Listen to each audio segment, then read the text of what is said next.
Hace poco, un tuit publicado por el usuario JC43 inició un intenso debate tan ridículo como innecesario. En este caso, el tuitero publicó la portada del mítico disco de la banda mexicana de rock Molotov, llamado ¿Dónde jugarán las niñas?, de 1997. Título que, sumado a la imagen de una chica usando uniforme de secundaria y su ropa interior hasta las rodillas, en lo que según yo es un auto, ofrece una muy directa insinuación sexual que involucra a menores de edad. El título en realidad es una parodia al nombre de otro álbum, ¿Dónde jugarán los niños?, de 1992, de la banda Maná. Con esto Molotov se estaba burlando visceralmente de ese rock fresón y concientizador que caracteriza a Maná. No es que alabaran la pedofilia, no al menos como lo hizo Scorpions con Virgin Killer de 1976, o el guitarrista de Manowar, ahora que se declaró culpable de posesión de pornografía infantil. Regresando al tema, el usuario responsable de todo este caos colocó el siguiente comentario, y cito: ¿Ustedes imaginan lo que pasaría si este disco hubiera sido publicado en esta época de la generación de cristal? Cierro cita. Haciendo alusión a una discusión que lleva ya mucho tiempo rondando el internet entre un grupo de cuarentones amargados que se quejan de que las nuevas generaciones no compartan al pie de la letra su moralidad y visión de las cosas, y otro de niños sobreprotegidos que llaman acoso y abuso a todo. Curiosamente, estos mismos niños consentidos fueron educados por los dones amargados que mencioné al principio. Honestamente, considerando lo famoso que es el álbum, así como lo provocativo que busca ser, lo que me sorprendió no es la discusión en sí, sino que esta tardara tanto en llegar. Quiero retomar el tema porque creo que puede ser esencial para comprender una de las temáticas más comentadas en este canal, que es la capacidad de internet y sus usuarios para sobredimensionar las cosas, sin alguna razón realmente válida, y esto aplica tanto a fake news sobre marxismo cultural, como debates tan estúpidos como este. Así que desde el fondo de mi corazón quiero mandarle un mensaje a estos dos grupos, a los niños consentidos y a los dones amargados. Queridos dones amargados, no sean unas nenas exageradas. Que un grupo de 200 o 300 tuiteros de cierta edad digan que no les gusta la música de Molotov no significa que la generación Z está armando un complot a nivel nacional que busca eliminar de la faz de la tierra el recuerdo de tus bandas antañas, que de todas formas tienen años sin sacar un disco bueno. Estoy de acuerdo con ustedes en que Dónde jugarán las niñas es un estupendo disco. Como cualquier mexicano común y corriente de clase baja media que tuvo la oportunidad de apreciar la adquisición material de discos y cassettes en una época donde descubrir nueva música era una aventura, ya que no todo estaba disponible en internet, entiendo el apego emocional que tienen hacia la grabación. Recuerdo perfectamente la primera vez que escuché el álbum. Tenía 12 años y me puse a hurgar en los viejos cassettes de mi hermano mayor, y ahí fue cuando descubrí esta joya. Como un puberto de secundaria que estaba descubriendo el gusto por ser un irreverente, cuando lo más irreverente que podía hacer era decir groserías sin que mis papás se enteraran, adentrarme en la música de Molotov, que entre los coros de una de sus canciones gritaba "chingo yo, chingas tú, chinga tu madre", fue un momento catártico en mi juventud, que simbolizó de muchas maneras mi entrada a la rebeldía adolescente. Es que Molotov tenía de todo para gustarle a chicos de mi edad. Tenía frescura, personalidad, música rompemadres, furia, diversión, pero sobre todo un humor completamente grosero e incorrecto, simbolizado en sus letras que hacían uso de un humor muy mexicano, sinónimo a decir que era un humor muy populachero. Estos tipos cantaban usando las mismas expresiones que usabas tú con tus amigos, mientras te chavetabas de risa por decir una mala palabra. Y sin embargo, lo más importante de Dónde jugarán las niñas no era su portada, no era sus groserías, no era siquiera su indiscutida calidad musical, era lo que representaba, su mensaje. Y es que aunque hace tiempo Molotov aclaró que no se consideran a sí mismos un grupo de protesta, sino de rock humorístico, definición con la que yo estoy completamente de acuerdo, aún así, debido al momento y la forma en que expresaron su música, al final del día Molotov fue un portavoz de un mensaje rotundo que repercutió a toda una generación de músicos y fanáticos. Probablemente si tú eres de los que participaron en esta discusión y te pusiste a favor de los dones amargados, ahora me vas a decir, ok, está bien, que no les gustan los jóvenes de ahora Molotov, pero esa no es razón para querer censurarlo. Y en eso, amigo, te doy completamente la razón. El problema es que en todos los mensajes que leí en la publicación original, ninguno de los detractores de Molotov hablaron jamás de prohibir a la banda o censurar el álbum. Solo comentaron que no les gustaba porque lo consideraban música grosera, ofensiva y con mensajes que incitaban al machismo y la violencia. Y tienen razón en todo. El que diga que no, que me avise para preguntarle entonces qué pinche disco estaba escuchando.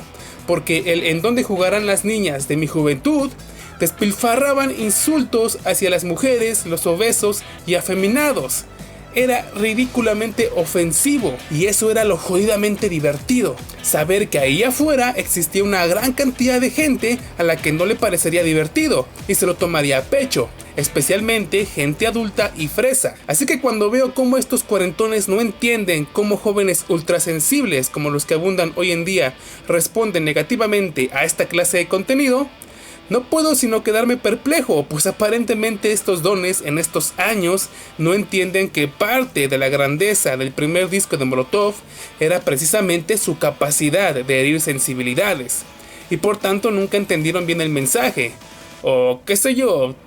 Honestamente tengo la teoría de que en el fondo estos adultos jóvenes en realidad no están molestos porque a algunos tuiteros no les guste Molotov, están enojados porque esos tuiteros son más jóvenes que ellos. Niños que apenas si llegan a los 18 años, porque si gente más joven no disfruta de algo es porque ese algo está pasando de moda. Y en una sociedad como la nuestra que rinde culto a la juventud eterna y le teme a la vejez, el mantra para personas que están entrados a sus 40 es no aceptes tu edad. Que un montón de chamacos vengan a decirte que tu onda ya no es la onda, pues claro que te enfadas. ¿Estoy fuera de onda? No. Los niños están mal. Entre los comentarios del Twitter original me gustaría resaltar este. La verdad es que este tipo tiene razón. Las personas de 30 para adelante se quejan a viva voz de la generación de cristal, pero que no le cambian el tono de piel a un personaje de caricatura porque lloran como niñas chiquitas. Es ridículo el debate que despertó que Halle Bailey interpretara a Ariel. Y es que aceptémoslo, colegas treintañeros y cuarentones. Esta película no está pensada para nosotros, está pensada para una generación más joven y ella elegirá si lo acepta o no. Miren, yo siempre he tenido a la película de los cazafantasmas en mi corazón. Es una historia entrañable que además de seguir siendo condenadamente entretenida y graciosa, me trae un sentimiento cálido al transportarme a una época más segura, donde todo era más sencillo. Por eso cuando anunciaron el remake de Paul Feig, supe que esos ya no eran mis cazafantasmas.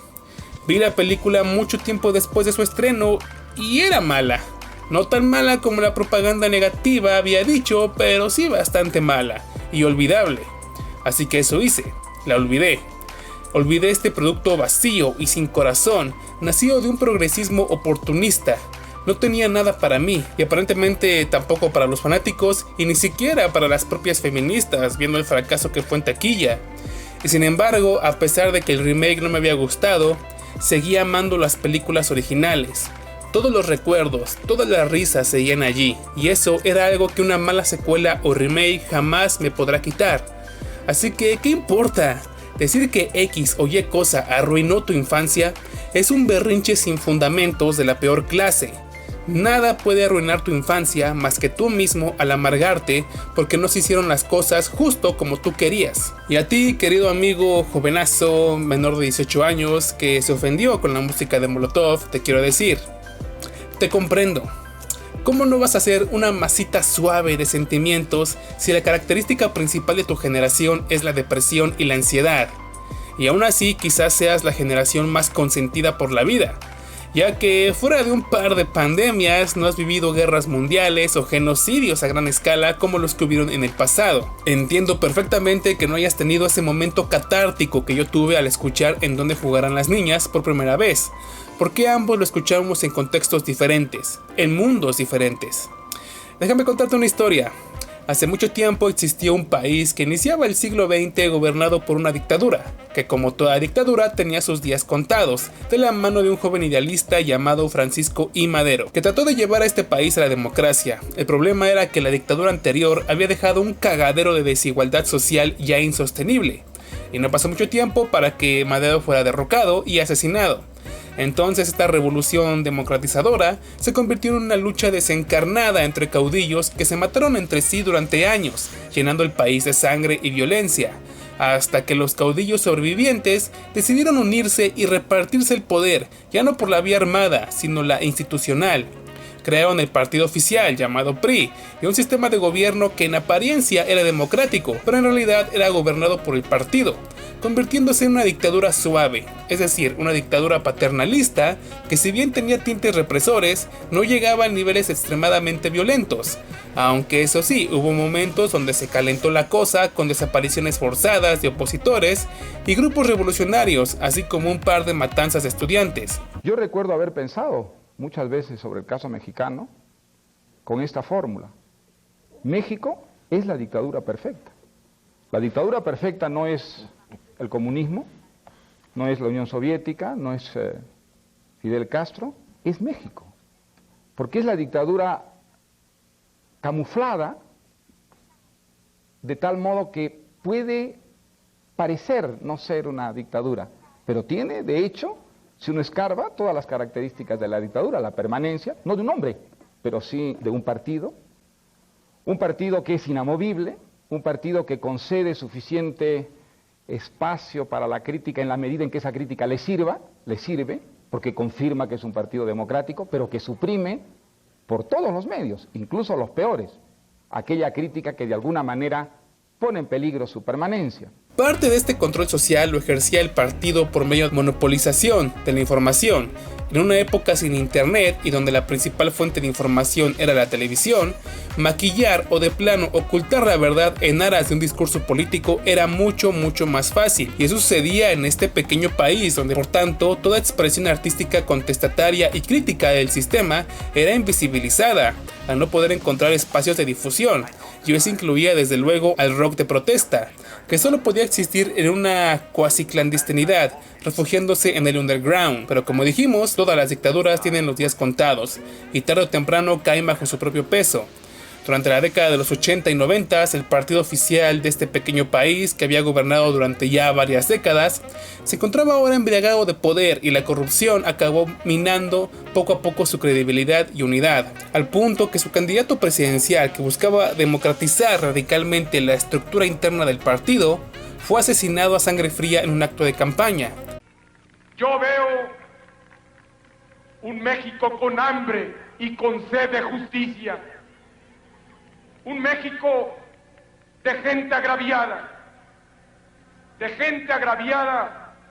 por las distorsiones que imponen a la ley quienes deberían de servirla.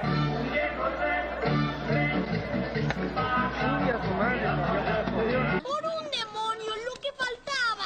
Y entonces, en ese ambiente de caos político y deseo de apertura, llega Molotov.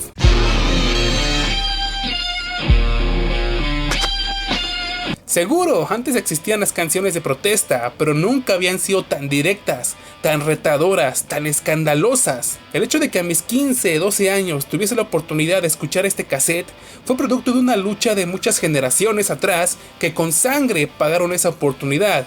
Y para una generación como la mía, que tenía esta libertad y enormes deseos acumulados para gritarla, ¿dónde jugarán las niñas? Fue un estandarte. Muchas de las canciones de Molotov de este disco me parecen infantiles, aunque aún tienen varias buenas. Pero amigo generación Z, debes entender que en ese momento, a mis 15 años, era la primera vez que escuchaba palabras antisonantes siendo gritadas descaradamente durante una canción. Era algo revolucionario. Y tú, para bien o para mal, jamás has tenido esa experiencia, ya que como nativo digital, desde que tuviste uso de conciencia, aprendiste a navegar por internet y a tener acceso a este tipo de cosas y otras mucho peores.